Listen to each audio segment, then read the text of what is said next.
আজকের ইরানকে আমরা জানি শিয়া মুসলিম দেশ হিসেবে, কিন্তু অনেকেই জানেন না একসময় এই ইরান ছিল পুরোপুরি সুন্নি মুসলিমদের দেশ। তাহলে কিভাবে পুরো একটি জাতি ধর্মীয়ভাবে এত বড় পরিবর্তনের মধ্য দিয়ে গেল?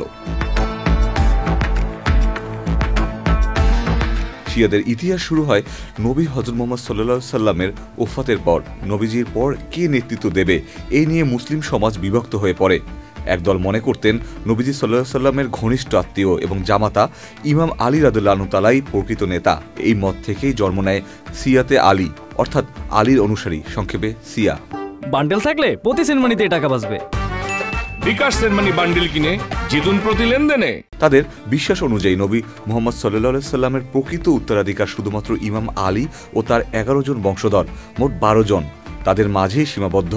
এদের বলা হয় ইমাম।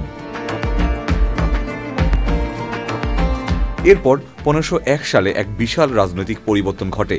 ইরানে প্রতিষ্ঠিত হয় সাফাভিদ সাম্রাজ্য, যার প্রতিষ্ঠাতা ছিলেন শাহ ইসমাইল প্রথম।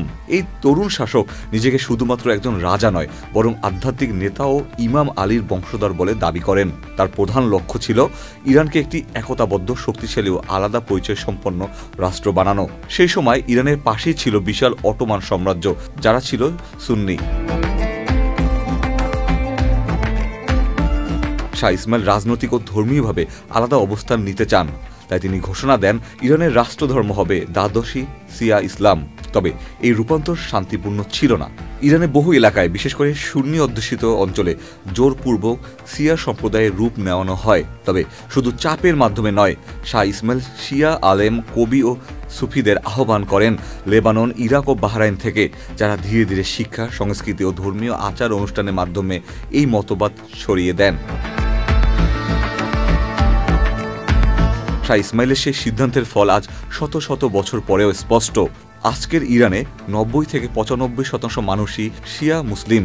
ইরানিরা শিয়া সম্প্রদায়ের হলেও মনে প্রাণে নিজেদের মুসলিম মনে করেন এবং বিশ্বের অন্যান্য মুসলিম দেশ তাদেরকে সে হিসেবেই সহযোগিতা করে আসছে। Ikhtiyar Ferdous, channel I.